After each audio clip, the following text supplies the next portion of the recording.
Hello buddies, welcome to toppers TNPSC. இந்த வீடியோவில் நம்ம 7th ஓல்டு புக்கில் இருக்க 3வது பாடமான பக்தி மற்றும் சூஃபி இயக்கத்தை பார்த்துட்ருக்கோம். அதில் இன்றைக்கி நம்ம சூஃபி இயக்கத்தை பற்றி பார்க்கலாம். பாரசீகத்தில் தொடங்கப்பட்ட இஸ்லாமிய சீர்திருத்த இயக்கம் இந்தியாவில் கிபி 12ஆம் நூற்றாண்டில் பரவியது அப்படின்னு தெரிஞ்சுக்க. இவ்வியக்கத்தை பின்பற்றியோர் சூஃபிக்கள் எனப்பட்டனர். முதல்ல இது பாரசீகத்தில் தொடங்கப்பட்ட ஒரு இஸ்லாமிய சீர்திருத்த இயக்கம். இது 12வது நூற்றாண்டில் இந்தியாவில் பரவுது. இவ்வியக்கத்தை பின்பற்றியவர்கள் சூஃபிகள் அப்படின்னு அழைக்கப்பட்டாங்க. சூஃபி இயக்கமானது காலிபாவின் போக்கினை கண்டித்தது. அரசியலையும் தத்துவத்தையும் இன்பங்களை தரும் பொருட்களையும் பயன்படுத்தி கொள்ளும் காலிபாவின் செயல்களை எதிர்த்தது. இந்த காலிபா யார் அப்படின்னு பார்த்தோம்னா, இவங்க தான் முஸ்லீமோட ஹெட்டு அப்படின்னு சொல்லலாம். யார் ஆட்சியில் வரணும் அப்படின்னு இவங்க தான் முடிவு பண்ணுவாங்க. இதுதான் காலிபா பதவி. 1920 இந்த காலிபா பதவி முதலாம் உலகப் போருக்கு பிறகு இதை ஒழிச்சிருப்பாங்க. இதுவும் ஞாபகம் வச்சுக்கோங்க. முகமது நபியே உண்மையானவர், அவரது கோட்பாடுகளே முழுமையானது என்று சூஃபி இயக்கம் கருதியது. மேலும் தியானமும் பக்தியும் மட்டுமே இறைவனை அடையும் வழிகள் என சூஃபி இயக்கம் போதித்தது. சடங்குகளை எதிர்த்ததோடு சகிப்புத்தன்மையை போற்றியது. சூஃபி இயக்கத்தினர் தம்மை பல குழுக்களாக வகுத்து கொண்டனர். குழுவின் தலைவர் அரபு மொழியில் ஷேக் அப்படின்னும், அரபு மொழியில் குழுவின் தலைவர் ஷேக் அப்படின்னும், பாரசீக மொழியில் பீர் அல்லது முர்ஷித் அப்படின்னும் அழைக்கப்பட்டார். அரபு மொழியில் ஷேக் அப்படின்னும், பாரசீக மொழியில் பீர் அல்லது முர்ஷித் அப்படின்னு இந்த குழுவின் தலைவர் அழைக்கப்பட்டார். இக்குழுக்கள் 12 தொகுப்புகளாக செயல்பட்டன. இத்தொகுப்பு சில்சிலா எனப்பட்டது. 12 தொகுப்பு. அந்த தொகுப்புக்கு பெயர் சில்சிலா. சில்சிலா என்றால் தொடர் சங்கிலி என்று பொருள். இது குருவுக்கும் சீடருக்கும் உள்ள இணைப்பை குறிப்பதாகும். சிஷ்டி சில்சிலா குழு முறையானது இந்தியாவில் மிகுந்த செல்வாக்கு பெற்றதோடு உள்நாட்டு சூழலுக்கு ஏற்ப தன்னை வகுத்து கொண்ட ஒரு பக்தி மார்க்கமாக இது வளர்ந்தது அப்படின்னு சொல்லலாம். பாரசீகம் சூஃபி இயக்கம்னு என்ன, பாரசீகத்தில் தோன்றியது. 12ஆம் நூற்றாண்டில் இந்தியாவிற்கு வந்தது. இது காலிபாவோட நடவடிக்கையை எதிர்த்தது. முகமது நபியே உண்மையானவர் அப்படின்னு இந்த சூஃபி இயக்கம் நம்புது. சடங்குகளை இது எதிர்த்தது. இந்த சூஃபி அரபு மொழியில்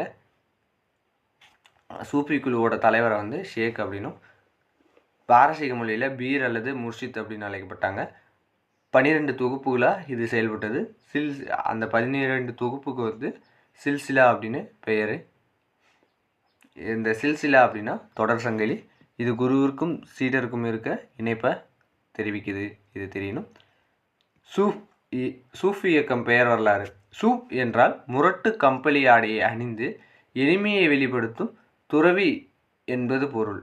முரட்டு கம்பளி ஆடையை அணிந்து எளிமையை வெளிப்படுத்தும் துறவி என்பது பொருள். அதாவது உலகத்தின் பகட்டு வாழ்க்கையை அமைதியாக வெறுப்போர் எனலாம். சூஃபா என்றால் தூய்மையான என்பது பொருளாகும். சூஃபா என்றால் தூய்மையான என்பது பொருளாகும். இன்னொரு சூஃபா அப்படின்னா உண்மையை அறிய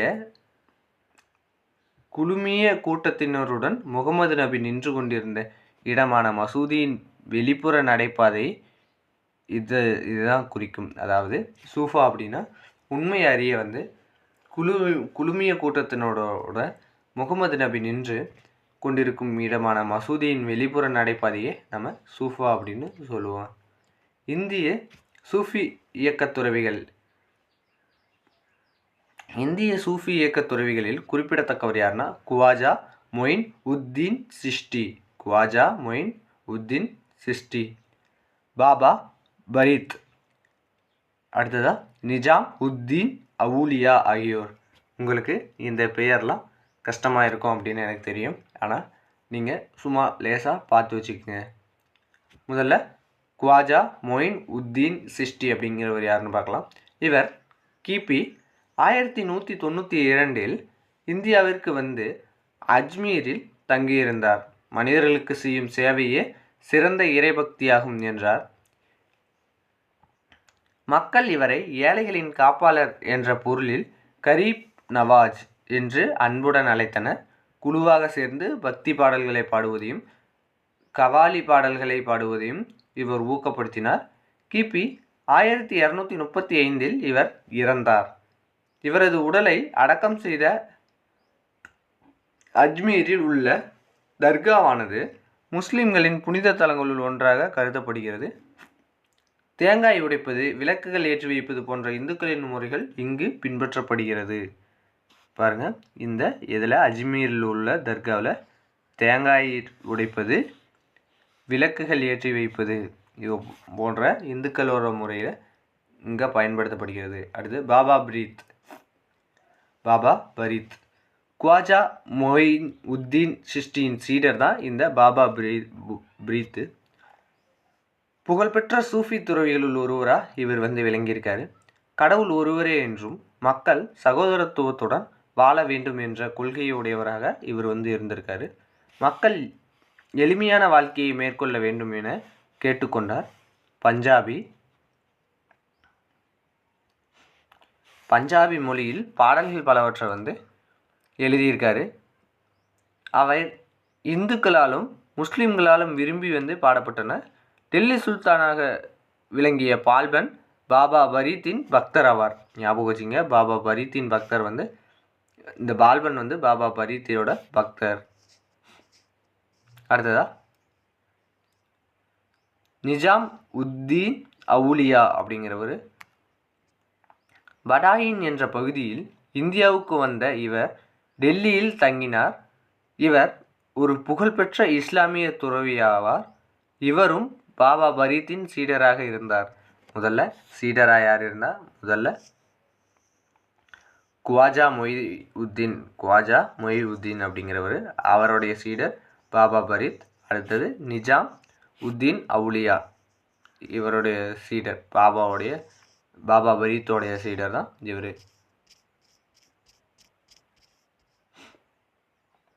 அடுத்தது ஜாதி முறைகளையும் வகுப்பு பிரிவினையும் இந்த நிஜாம் உத்தீன் அவுலியா வெறுத்திருக்காரு. இவரை கடவுளின் அன்பை பெற்றவர் என்று பொருள்படும். மெஹபூம் இ இலாஹி என மக்கள் இவரை புகழ்ந்திருக்காங்க. இவரது கல்லறை டெல்லியில் உள்ளது. இங்கு முஸ்லிம்கள் மட்டுமின்றி இந்துக்களும் வழிபடுகின்றனர். இவருடைய கல்லறையில் முஸ்லிம்கள் மட்டுமின்றி இந்துக்களும் வழிபடுகின்றனர். நாகூர் ஆண்டவர் கிபி 16ஆம் நூற்றாண்டை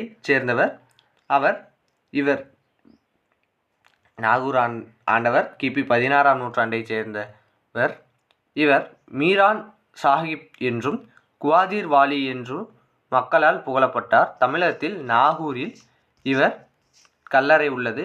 கட்டட அமைப்பிலும் இங்கு இடம்பெறும் வழிபாட்டு முறைகளிலும் இந்துக்களின் தாக்கம் காணப்படுகிறது. மேலும் இந்துக்களின் சடங்குகளான சந்தனம் பூசுதல், பிரசாதம் வழங்குதல், மொட்டையடித்தல் ஆகியனவும் நடைபெறுகின்றன.